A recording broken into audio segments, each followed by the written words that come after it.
Welcome back to our channel on this beautiful day. We are thrilled to bring you the latest, deeply emotional updates from Genoa City. Let us dive right into the intense drama unfolding today. The atmosphere inside the usually comforting walls of Crimson Lights shatters into a million jagged pieces the moment Matt Clark's shadow falls across the threshold. For Sharon Rosales, a woman already buckling under the unimaginable weight of her family's compounding tragedies, the sudden appearance of her historical abuser is nothing short of a psychological earthquake. Sharon has been spending every waking moment agonizing over the fragile state of Nick Newman, who is currently fighting for his life and his sanity inside a rehabilitation facility following a catastrophic drug relapse. The sheer emotional exhaustion etched into Sharon's features is a testament to the sleepless nights spent worrying about Nick's toxic, codependent bond with Marie Kirkland. When Matt approaches her, the air in the coffee house seems to turn to ice. His presence alone is a visceral trigger, a walking reminder of the darkest, most traumatic chapters of her life.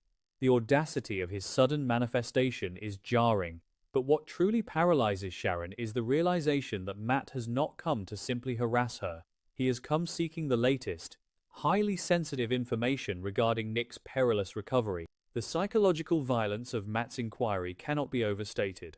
He casually attempts to extract intimate details about Nick's vulnerability, probing into the very wounds he indirectly helped inflict. Sharon's mind races as she processes the sheer narcissistic entitlement radiating from Matt.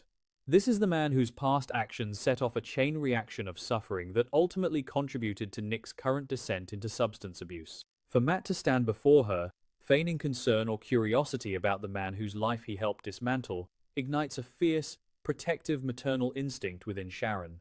She perceives his questions not as genuine empathy, but as a predatory reconnaissance mission. Every instinct screams at her to protect Nick's privacy, to shield his fragile sobriety from the toxic gravity of Matt Clark.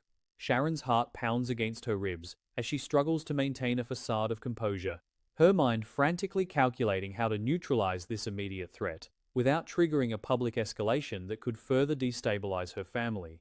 Unbeknownst to Matt, his intrusive interrogation is being closely monitored by someone whose hatred for him burns just as intensely. Noah Newman, who happens to be within earshot, inadvertently catches the sinister undertones of Matt's probing questions. Noah has already been operating on a razor's edge, his nervous system frayed by the suffocating anxiety of Matt's recent, toxic proximity to Sienna Bacall. The memory of Matt lingering around Sienna, poisoning her mind and manipulating her empathy, has left Noah harboring a deep, volatile resentment. Now, hearing this same predator pivot his attention toward Nick, a father who is currently at his absolute lowest, most defenseless point, pushes Noah past the point of rational restraint. The realization that Matt is systematically targeting the most vulnerable members of the Newman family acts as a catalyst, transforming Noah's simmering anxiety into a blinding, protective fury. He recognizes the pattern of a sociopath testing the perimeter defenses, and Noah absolutely refuses to let his father become the next casualty of Matt Clark's twisted games.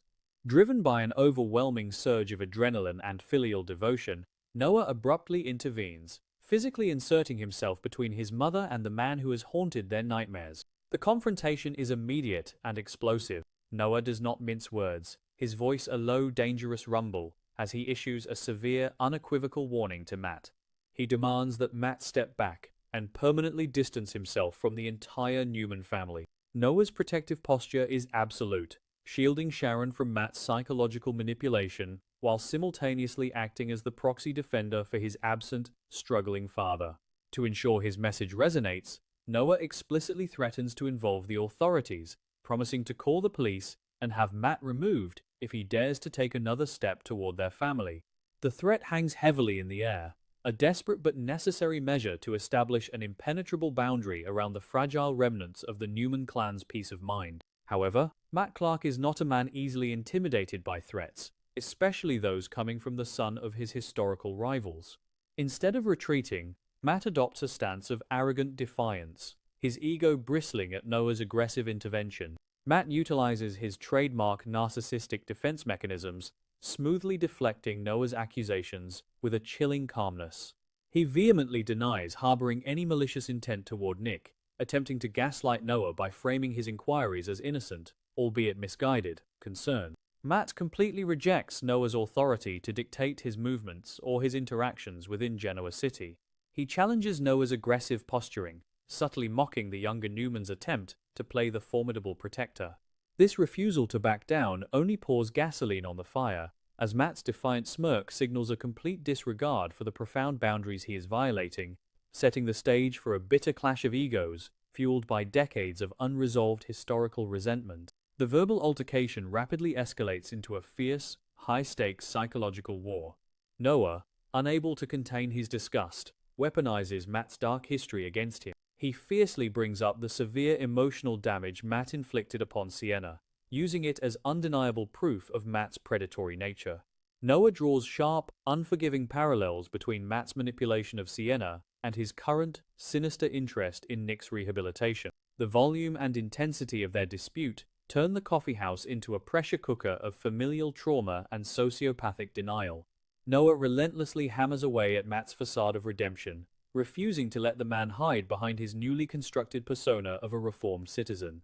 Every word Noah speaks is laced with the bitter reality of the pain Matt has caused, creating a suffocating atmosphere of hostility that threatens to boil over into physical violence at any given second. Caught squarely in the crossfire of this explosive confrontation is Sharon, whose emotional reserves are already critically depleted. Witnessing her son go to war against her historical abuser exacts a devastating toll on her psyche. Sharon is paralyzed by an agonizing duality. She is fiercely proud of Noah's unwavering courage to defend their family, yet she is simultaneously terrified of the toxic fallout this confrontation will bring upon him. She knows intimately the depths of Matt's cruelty and the lengths to which he will go to destroy those who oppose him. The sight of Noah standing toe-to-toe with a monster triggers a profound trauma response within Sharon, flooding her mind with horrific memories of the past. Her sensitive situation is compounded by the desperate need to keep Nick's rehabilitation struggles out of the public spectacle, making this loud, aggressive dispute the absolute worst-case scenario for her already fragile emotional state. As the tension reaches its zenith, Noah realizes that engaging further with a master manipulator in a public setting will only serve Matt's twisted agenda. With a final, piercing glare, Noah delivers his ultimate ultimatum, reiterating his fierce vow to protect the Newman legacy by any means necessary. He makes it abundantly clear that his threat to involve law enforcement was not an empty gesture, but a guaranteed promise of severe consequences should Matt continue his campaign of harassment. Noah slowly backs away, strategically de-escalating the immediate physical threat while leaving the psychological war actively raging. The lingering silence that follows his departure is heavy with unresolved hostility, leaving a palpable tension in the air, as the invisible battle lines are firmly drawn between the protective son and the relentless predator. With Noah having temporarily retreated, Sharon is left alone to face the aftermath of the storm. Summoning a reservoir of profound inner strength, she shifts from a traumatized victim to a sharp, analytical inquisitor. Sharon demands to know the underlying truth of Matt's continued presence in Genoa City. She questions the sheer absurdity of his insistence on remaining in a town where his very existence is universally despised by the people he has wronged. Sharon dissects his motives with surgical precision, challenging the logic of a man who chooses to live surrounded by the ghosts of his past atrocities and the intense hatred of the Newman family. She refuses to accept surface-level excuses, pushing Matt to confront the morbid reality of his lingering obsession with a community that wishes nothing more than his permanent exile. Cornered by Sharon's piercing interrogation, Matt scrambles to justify his controversial existence in the city. He defensively cites his current employment and his blossoming, highly controversial romance with Phyllis Summers as the primary anchors keeping him tethered to the community. Matt uses Phyllis as a twisted shield of legitimacy, implying that her acceptance of him is proof of his rehabilitation. However, beneath this superficial defense lies a much darker, desperate narrative. Matt attempts to weave a tale of seeking genuine redemption, claiming that his ultimate goal is to make amends for the unspeakable horrors he has committed.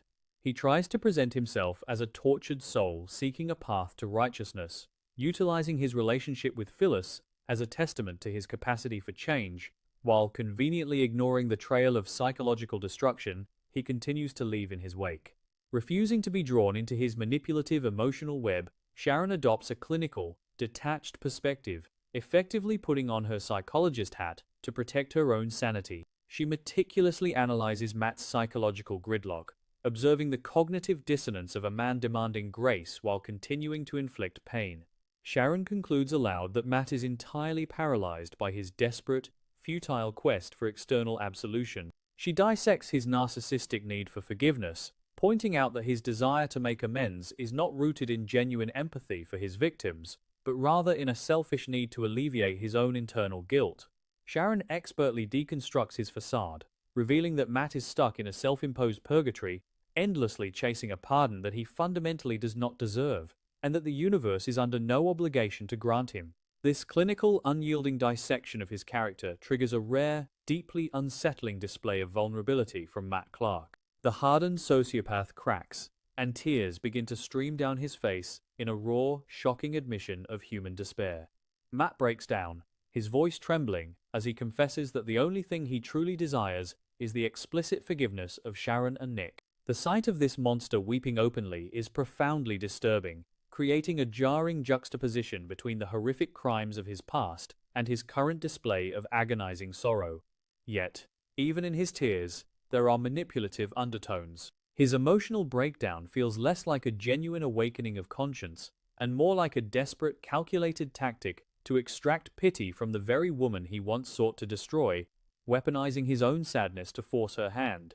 Sharon watches, his tears fall with a stoic, impenetrable expression, her heart hardened by years of survival. She remains completely unmoved by his display of sorrow, recognizing it for the emotional extortion that it is. With a voice devoid of any warmth, Sharon firmly labels his demand for their forgiveness as an insurmountable, profoundly selfish request. She refuses to grant him the absolution he so desperately craves, protecting her own peace and honoring the ongoing trauma Nick is enduring.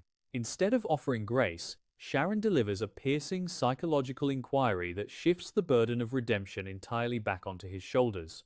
She challenges Matt to look inward, questioning whether he possesses the capacity to ever truly forgive himself for the monster he became, suggesting that until he confronts his own darkness, no amount of external validation will ever heal his fractured soul. The profound weight of Sharon's question hangs in the air, a heavy, suffocating silence descending upon the coffeehouse as she turns and walks away. Matt is left standing entirely alone, the tears slowly drying on his face to reveal a dark, unresolved void in his eyes. The desperate plea for redemption has been definitively rejected, leaving behind a chilling emptiness that seems to consume the last remnants of his humanity. As he stares at the spot where Sharon stood, a subtle, terrifying shift alters his demeanor. The vulnerability evaporates, replaced by a cold, calculating stillness. The haunting question remains: will this absolute denial of forgiveness force Matt to finally face his internal demons, or will this profound rejection be the exact catalyst that mutates his quest for redemption into a far more lethal, calculated vengeance against the very family that refused to absolve him?